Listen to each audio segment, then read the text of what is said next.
أعوذ بالله من الشيطان الرجيم.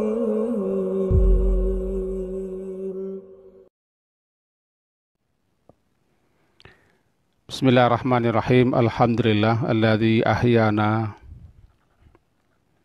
ba'dama amatana wa ilaihin nusyur. Asyhadu an la ilaha illallah wa asyhadu anna Muhammadan abduhu wa rasuluh. Allahumma salli ala Muhammad wa ala ali Muhammad. Sebuah hadis dari Syaddad bin Aus. Rasulullah SAW bersabda, Sayyidul istighfar adalah, kata beliau, Allahumma anta rabbi, la ilaha illa anta, khalaqtani wa ana abduk, wa ana ala ahdika wa wa'dika mastata'tu. A'udzu bika min syarri ma sana'tu. Abu'u laka bi ni'matika alayya wa abu'u bi dzambi faghfirli. Fa innahu la yaghfiru dzunuba illa anta. Man qalaha minan nahar muqinan. Siapa yang mengucapkan ini di siang hari muqinan biha, muqinan dalam keadaan yakin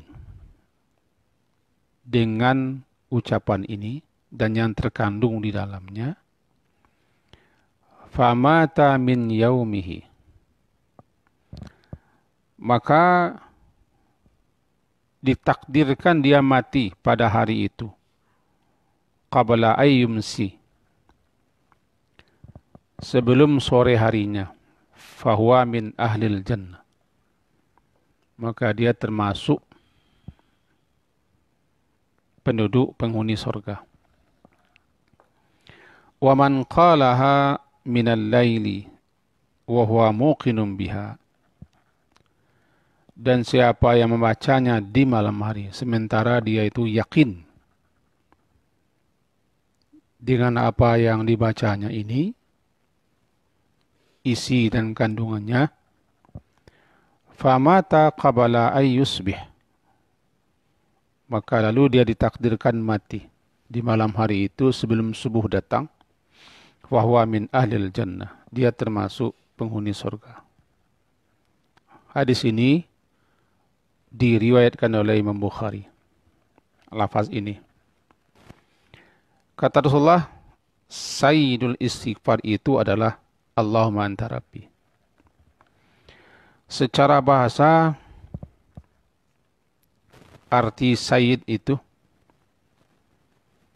sesuatu yang memiliki ketinggian. Lalu dari situ dipahami dan diterjemahkan orang ke dalam bahasa kita, pemimpin. Orang yang dihormati, tuan, penghulu, orang yang mulia. Nah, orang yang mulia, orang yang dihormati, yang disegani disebut dengan Sayyid, karena dia mempunyai posisi dan kedudukan yang tinggi di mata orang lain, atau di tengah masyarakat, di tengah kaumnya. Dipanggillah dia Sayyid, tuan atau penghulu. Karena arti asal daripada Sayyid itulah yang memiliki ketinggian.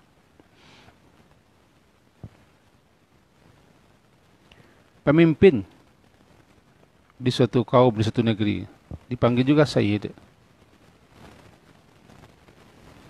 Karena dialah yang tertinggi posisinya di suatu kaum itu, atau di tengah-tengah kaum itu.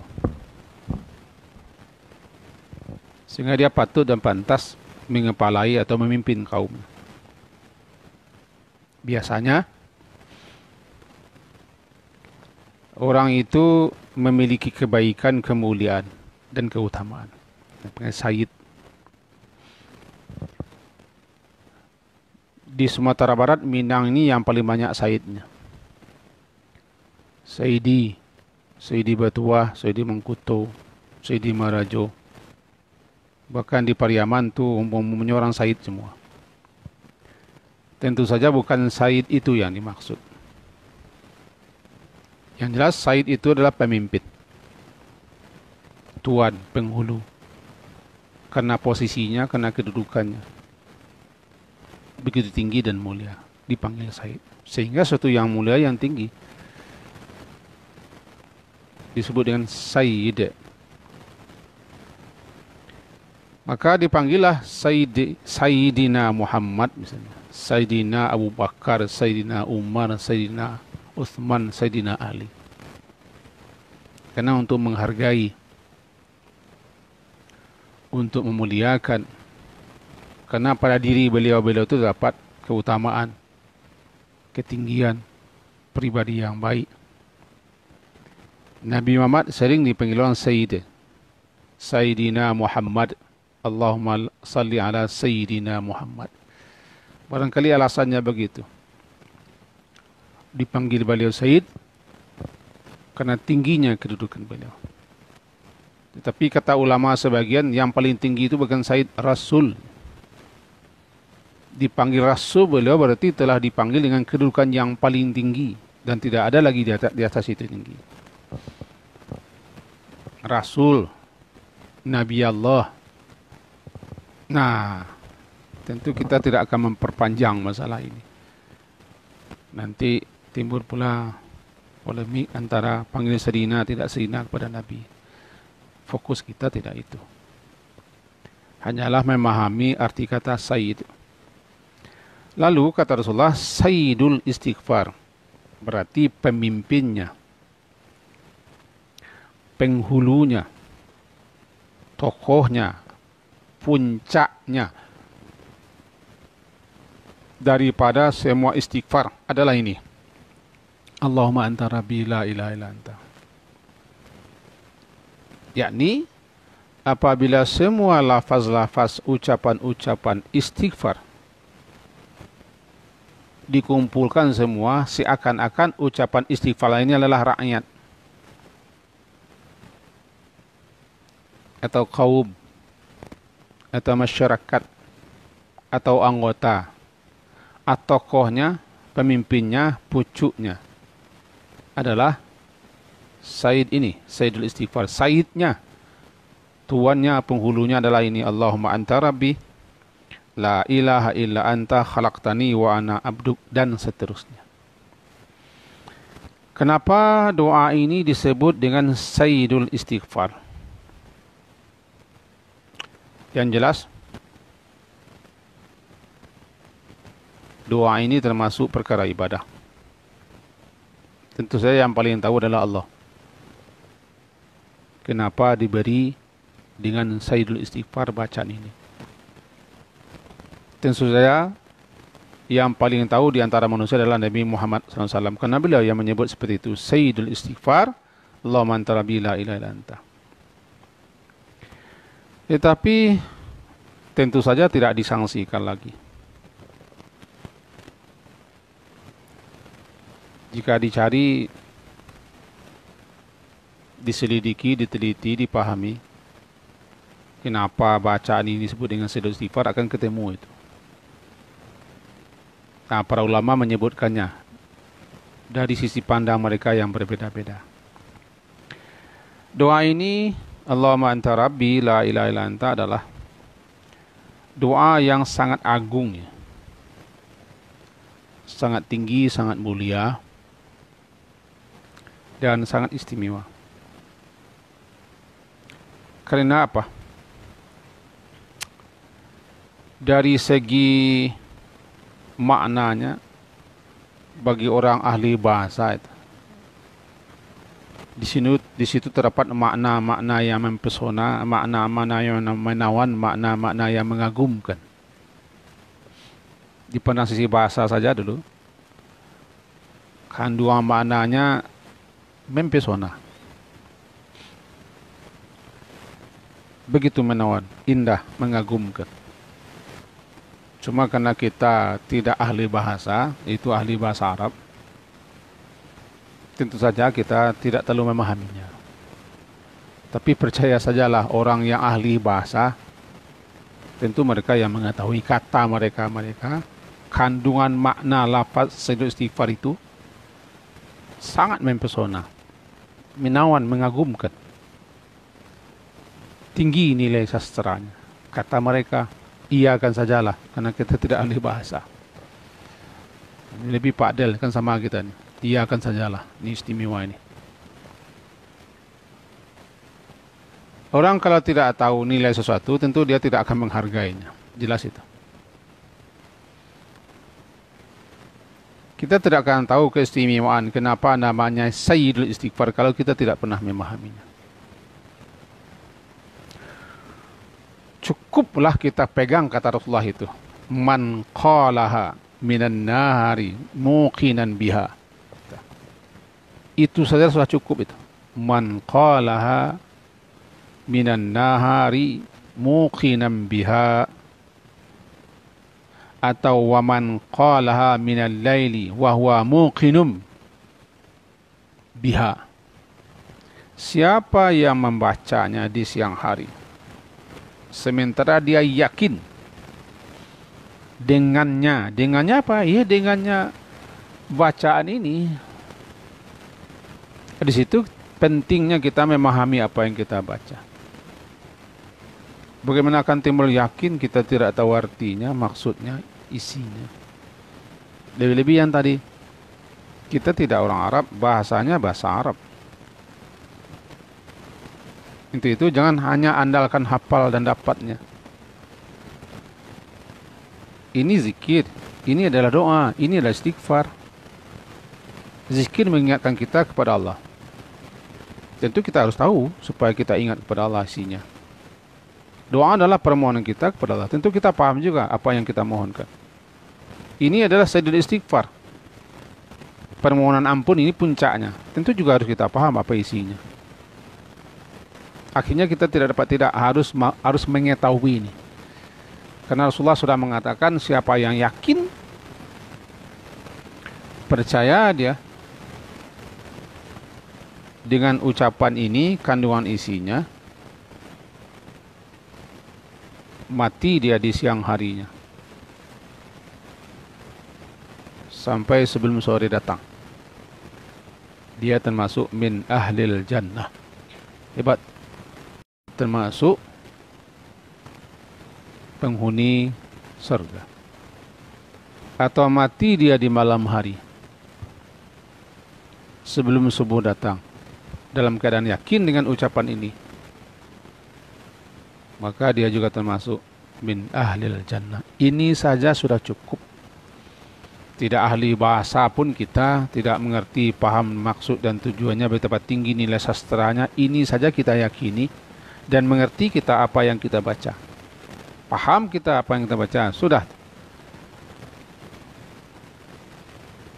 Apalagi ditambah dengan apa yang telah dikemukakan oleh para ahli, para ulama. Mereka mengatakan kelebihannya, keutamaannya, keistimewaan doa ini adalah bagaimana begini begitu, luar biasa. Nah, jadi ucapan Allahumma anta rabbi la ilaha illa anta sampai nanti berakhir dengan fa innahu la yaghfir dzunuba illa anta. Lafaz ini tadi sudah dikatakan mempesona, menawan, mengagumkan, sangat tinggi mutu dan nilainya. Kan? Karena di sini terkandung pengakuan tentang keuluhiyahan Allah.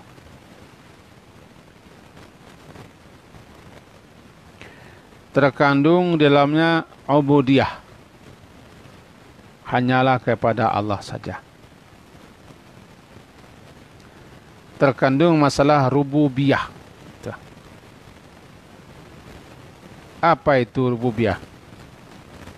Menyatakan Allah itu adalah Rabb. Allahumma anta Rabbi. Satu. Adanya pengakuan tentang keuluhian Allah. Apa uluhiyah? Ketuhanan Allah. Keberhakan, kepatutan, kepantasan Allah. Bahwa hanya Dia sajalah yang disembah. Namanya keuluhiyah. Ucapannya la ilaha illa anta. Pengakuan terhadap Allah itu khaliq. Khaliqu kulli syai'. Khaliqu kulli syai'. Allahumma anta rabbi la ilaha illa anta khalaqtani. Engkau telah menciptakanku. Itu kan pengakuan Allah khaliq. Dzalikumullahu rabbukum khaliqu kulli syai' la ilaha illahu. Begitu dalam ayat. Itulah Tuhan, Rabb, yang telah menciptakan segala sesuatu yang ada ini. Tiada yang berhak disembah melainkan Dia. Pengakuan itu namanya kesadaran diri kita selaku makhluk. Kita ini adalah makhluk yang dicipta. Harus taat, patuh, tunduk kepada Sang Pencipta. Karena Dialah yang mencipta. Khalaqtani. Khalaqtani. Lalu pengukuhan janji yang diambil. Ana ala ahdika wa wa'dika. Nanti kita jabar satu-satu ya. Ini janji kita kepada Allah dan janji Allah kepada kita. Janji kita kepada Allah, ahdika. Janji Allah kepada kita, wa'dika. Ini janji kita kepada Allah dan janji Allah kepada kita. Janji kita di alam ruh dulu. Alastu bi rabbikum? Qalu bala, syahidna. Janji Allah, siapa yang beriman, siapa yang taat, siapa yang patuh, siapa yang bertakwa, maka dia akan berikan ganjaran dan balasan masuk surga. Itu janji Allah. Ini janji. Pengukuhan terhadap janji-janji. Wa'dika. Di sini juga terkandung namanya harapan terhadap apa yang Allah janjikan. Haruk kabuliyah. Apa harapan? Janji Allah semuanya pasti dipenuhi. Juga di sini diajari kepada kita berlindung daripada kejahatan diri kita sendiri.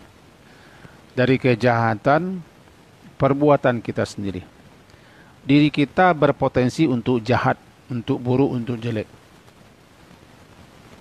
Kan? Jangankan orang lain, diri kita berpotensi untuk jahat, untuk buruk, untuk jelek. Min syururi anfusina wa sayyiati a'malina. Dari kejahatan diri kita dan keburukan kelakuan kita. Nah, di sini kita berlindung. Apa yang kita baca? A'udzubika min syarri ma sana'tu. Dalam doa ini.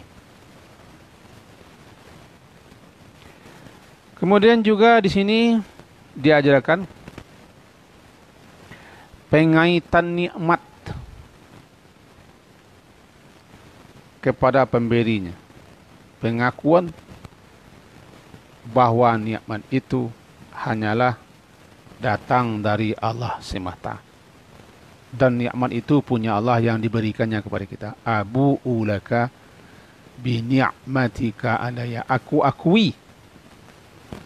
akui sepenuhnya apa yang aku peroleh ini adalah semata-mata nikmat. Ini namanya pengakuan diri kita terhadap apa yang kita miliki datang daripada Allah. Dan juga pengakuan kita ini berdosa. Abu laka bidzambi. Aku mengaku kepadamu bahwa aku memang berdosa. Ini namanya i'tiraf namanya. Pengakuan diri kita bahwa kita berdosa. Inti taubat kan mengaku itu. Inti istighfar terletak bukan dalam ucapannya, tapi kesadaran diri kita bahwa kita bersalah dan kita menyesal lalu mengaku. Kita ulang. Inti istighfar dan tobat itu bukan di bacaannya. Bacaan itu kan pernyataan. Tapi intinya kesadaran diri kita bahwa kita salah. Sadar kita. Dan kita akui kita salah. Kemudian kita menyesal. Baru lahir ucapan astaghfirullah wa atubu ilallah. Itu ucapan. Tetapi Allah sangat maha tahu, dia alimun. Dia maha tahu siapa yang mengucapkan itu hanya mulutnya saja. Siapa yang mengucapkan dia tahu apa yang diucapkannya. Siapa yang mengucapkannya betul-betul paham dan yakin dengan apa yang diucapkannya, Allah maha tahu. Kadang ada orang istighfar, orang hanya kena zikir-zikir harian saja. Kami mulutnya minta astagfirullah, astagfirullah, astagfirullah, astagfirullah. Apakah dia sadar ketika itu, dia mengaku ketika itu, dia menyesal ketika itu, bahwa dia bersalah atau tidak? Itu Allah yang paling tahu. Alimum bidati sudur. Allah mengetahui apa yang ada manusia. Kita ingatkan membaca-baca, kalau tidak paham dengan apa yang dibaca, tentu beda nilainya. Yang kita baca itu kita pahami. Kita mengerti. Mengerjakan sesuatu tanpa kita pahami apa yang kita kerjakan, jelas beda hasilnya dengan apa yang kita pahami. Tidak sama lah. Ke Bukit Tinggi saja orang kalau tidak paham, tiba di Bukit Tinggi itu dia mencengangak saja. Mencelang-celang ke sana ke sini. Habis hari. Tapi kalau orang paham mengapa dia ke Bukit Tinggi, jelas apa yang dikerjakan, apa yang dilakukan sampai di Bukit Tinggi. Coba bayangkan, orang beribadah, orang membaca, orang berzikir, orang berdoa, dapat tapi tidak mengerti. Tidak paham dia. Apa yang akan dilakukannya, tidak tahu. Makanya, kembali kita himbau para ahli zikir, ahli doa, pahamilah, pelajarilah. Para ahli ibadat, pelajari, pahamilah. Zikir kita, doa kita, ibadah yang kita lakukan itu ilmuilah dulu. Jangan asal kerjakan saja. Tiba nanti di sayur tidak bagaram dia. Tiba di tidur tidak bermimpi. Tiba di berjalan tidak berteman.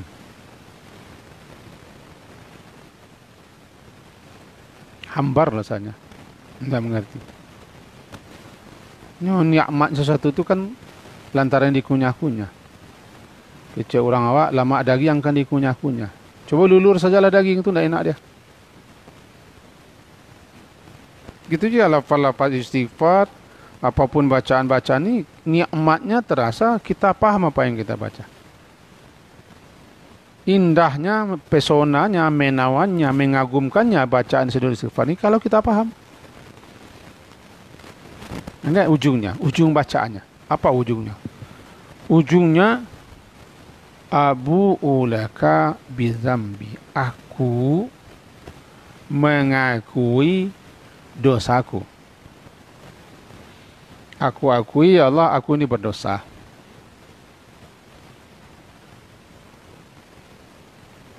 Sadar dia berdosa, mengaku dia, lalu dia menyesal, kemudian dia minta ampun. Baru klop barangnya. Lihat susunan bahasanya. Aku akui dosaku, maka oleh sebab itu, ya Allah, ilfirli, ampunilah dosa-dosaku itu. Lantaran tidak ada yang akan mengampuni dosa-dosa itu kecuali engkau juga. Luar biasa indahnya bahasa ini. Abu ulaka, aku mengaku, ya Allah, aku ini berdosa. Aku sadar, aku salah, aku lalai, aku keliru, aku sesat, aku maksiat, aku bangkang. Banyak perintahmu yang terabaikan dan banyak larangmu yang aku langgar. Aku mengaku ini. Oleh sebab itu, sekarang aku sadar, aku nyesal. Maka faghfirli, ampuni dosaku. Sebab siapa lagi yang akan mengampuni dosa kalau tidak engkau? Fa innahu la yaghfiru dzunuba illa anta. Sebab engkau lah yang Maha Pengampun itu. Kepada siapa lagi aku akan minta ampun? Wah, luar biasa dia pahami. Itu pengantar Sayyidul Istighfar, Insya Allah sore nanti kita coba pahami satu persatu bahasanya, kandungan isinya dan apa maksudnya. Yang jelas pagi hari ini hafallah bagi yang tidak hafal, dan bacalah bagi yang sudah hafal, pahamilah bagi yang sudah membacanya. Karena sekali lagi kita sampaikan, membaca ucapan-ucapan, wirid-wirid, doa-doa itu hambar rasanya. Kalau kita baca hafal tapi tidak mengerti, tidak paham, ya tidak enak. Tidak terasa nikmatnya. Yang kedua, bagi orang yang pemalas, baca ini panjang ini. Sehingga yang dipancangnya di depan matanya adalah panjang. Tidak ada pe. Bilo apa aku. Awak lah tua misalnya. Barada pe segitu hilang. Ini orang pesimis ini. Dia harus menghafal. Saya ingatkan lagi. Kemarin sudah kita sampaikan. Tidak ada lagi kerugian terbesar selain tidak dapat ampunan. Ini isinya kan induknya meminta ampun. Moyangnya istighfar kan ini. Apakah tidak butuh ampunan? Kalau butuh, baca ini, hafal ini, paham ini, renungkan ini. Jangan tidak dapat juga diandalkan. Susah, payah. Sedangkan kalau kalian kerupuk sanjai, orang tua tidak bagi, habisnya. Dia yakin. Di kulum-kulum itu seperangah jam habis nih. Yakinnya. Jadi keyakinan itu dulu, kemauan kita, tekad kita itulah. Tidak ada yang tidak bisa. Jadi jangan andalkan tidak dapat, payah, susah. Itu orang pesimis. Kalau hidup pesimis tidak usah hidup. Habis ini. Tidak usah diajak orang ini berjalan orang pesimis. Orang pematah pati, pematah pucuk itu tidak usah diajak berkawan. Kita nanti terbawa rendong nanti. Ya, semoga ada manfaatnya bagi saya dan kita semua. Ini pengantarnya saja. Insya Allah nanti akan dilanjutkan. Diakhiri dulu dengan membaca, mengucapkan subhanakallahumma bihamdika asyhadu an la ilaha illa anta astaghfiruka wa atubu ilaik. Sallallahu ala Muhammadin wa ala alihi washabihi ajma'in. Alhamdulillah. Assalamualaikum warahmatullahi wabarakatuh.